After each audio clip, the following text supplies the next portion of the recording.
शिक्षा में सबसे ज़्यादा ताकत होती है जिससे पूरी दुनिया को बदला जा सकता है। स्वागत है स्टूडेंट्स आप सबका DSEJ's होम क्लासेस में a digital initiative by the director school education Jammu miss Anuradha Gupta KAS। Students मैं हूं Chandroday Singh, teacher government high secondary school Sanasar district Ramban से। स्टूडेंट्स आप जानते हैं कि मैं आजकल आपके सामने हिंदी के कक्षा 10 के वीडियोस लेकर आ रहा हूं। इसी कड़ी में आगे बढ़ते हुए आज मैं आपके लिए लेकर आया हूं कक्षा 10 की हिंदी से अध्याय 9, जिसका शीर्षक है सपनों के से दिन, लेखक गुरदयाल सिंह। इस अध्याय को हम पहले भी कर चुके हैं और इसी कड़ी में आज इसका ये तीसरा वीडियो है। हमारा उद्देश्य आज भी अध्याय के प्रश्नों के उत्तर सरलता से कर पाना पर ही निर्भर रहेगा। ये लेसन बनाया है और प्रस्तुत कर रहे हैं चंद्रोदय सिंह यानी कि मैं। तो आइए स्टूडेंट्स शुरू करते हैं सपनों के से दिन गुरदयाल सिंह द्वारा लिखा गया। आज के वीडियो में हमारी गतिविधि केंद्रित होगी प्रश्न अभ्यास पर।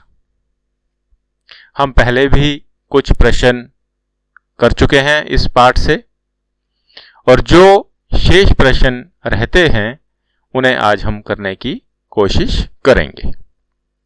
तो आइए पहला प्रश्न आज का पढ़ते हैं।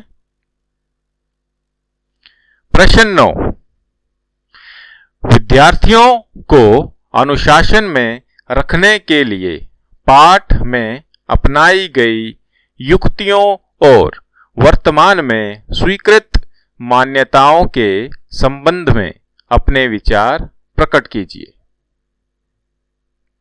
ठीक है, तो ये पाठ के आधार पर हमने इसका उत्तर देना है।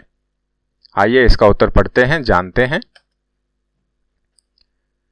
विद्यार्थियों को अनुशासन में रखने के लिए पाठ में अपनाई गई युक्तियां बड़ी ही क्रूर लगती हैं।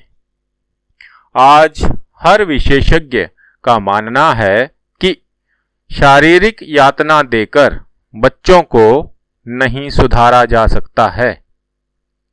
आज के शिक्षाविदों का मानना है कि बच्चों को प्यार और स्नेह से ही सही तरीके से सिखाया जा सकता है। गुजरे जमाने के स्कूली जीवन के बारे में तो सोचकर ही रूह कांप जाती है। ठीक है स्टूडेंट्स, तो ये है हमारा प्रश्न 9 का उत्तर। आइए आगे बढ़ते हैं, प्रश्न 10 पर चलते हैं और पढ़ते हैं ऐसे। बचपन की यादें मन को गुदगुदाने वाली होती हैं, विशेषकर स्कूली दिनों की। अपने अब तक के स्कूली जीवन की खट्टी मीठी यादों को लिखिए। ये प्रश्न आपके लिए है। आपने अपने स्कूली जीवन की खट्टी मीठी यादें उनके बारे में आपको लिखना है। तो आइए उत्तर लिखते हैं, इसका उत्तर देखते हैं क्या है। मेरे स्कूली जीवन की कई यादें मेरे साथ हैं। जब मैं प्राइमरी क्लास में था तो लंच ब्रेक के दौरान टीचर सभी बच्चों को अपने सिर नीचे रखने की हिदायत देती थी। हम सभी बच्चे अपना सिर नीचे किए भी एक दूसरे से आंखों ही आंखों में बातें करते थे और फिर फिस से हंस देते थे। एक बच्चा तो बिन बात जोर जोर से हंसने लगता था।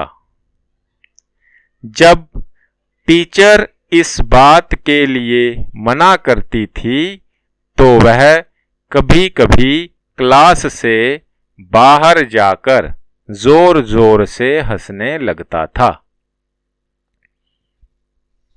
ठीक है स्टूडेंट्स, तो आमतौर पर ऐसा ही होता है। हर किसी के स्कूली जीवन की कुछ खट्टी मीठी यादें उनके साथ में हमेशा रहती हैं। हम कितने भी बड़े हो जाते हैं लेकिन हम अपने स्कूली जीवन को कभी भुला नहीं सकते। ठीक है, तो आइए आगे बढ़ते हैं और प्रश्न 11 पर चलते हैं। प्रश्न 11 आइए पढ़ते हैं। प्रायः अभिभावक बच्चों को खेल कूद में ज्यादा रुचि लेने पर रोकते हैं और समय बर्बाद न करने की नसीहत देते हैं। बताइए क खेल आपके लिए क्यों जरूरी है? ठीक है, आमतौर पर क्या होता है, प्रायः क्या होता है कि हमारे घर वाले, हमारे पेरेंट्स, माँ बाप खेल कूद में हमें ज्यादा रुचि लेने के लिए मना करते हैं कि समय नष्ट हो जाएगा, समय बर्बाद होगा। तो आप ये बताइए कि खेल आपके लिए क्यों जरूरी है, क्यों आवश्यक है? ठीक है, आइए इसका उत्तर जानते हैं। खेलना हमारे शारीरिक और मानसिक विकास के लिए बहुत जरूरी है। खेलने से मन में टीम भावना और अनुशासन का भी विकास होता है। बहुत संक्षिप्त सा आंसर है इसका, उत्तर है इसका कि शारीरिक और मानसिक, फिजिकल और मेंटल, दोनों तरह से इसका विकास होता है अपने शरीर का, है ना? क्योंकि खेलने से हमारी एक्सरसाइज हो जाती है, कसरत हो जाता है, व्यायाम हो जाता है और दिमागी तौर पर भी हम एक दूसरे के साथ में जुड़ने की कोशिश करते हैं, डिसिप्लिन सीखते हैं, अनुशासन सीखते हैं। तो इसलिए खेल कूद भी हमारे लिए बहुत आवश्यक होता है। ठीक है, अभी अगले प्रश्न पर चलते हैं जो कि इसी प्रश्न का ख भाग है। तो आइए ख भाग पढ़ते हैं। आप कौन से ऐसे नियम कायदों को अपनाएंगे जिससे अभिभावकों को आपके खेल पर आपत्ति ना हो? आप ऐसे कौन कौन से नियम, कौन कौन से ऐसे रूल्स आप अपनाएंगे ताकि आपके घर वालों को आपके खेल पर कोई आपत्ति ना हो? आइए इसका उत्तर जानते हैं। उत्तर: मैं यदि नियमित रूप से अपनी पढ़ाई करूंगा तो इससे मेरा रिपोर्ट कार्ड हमेशा ठीक रहेगा। इसके बाद यदि मैं रोज 1-2 घंटे खेलने जाऊं तो इससे मेरे अभिभावक को कोई परेशानी नहीं होगी। ठीक है ना? अगर कोई भी नियमित रूप से अपनी पढ़ाई करता है और अपने रिपोर्ट कार्ड जो कि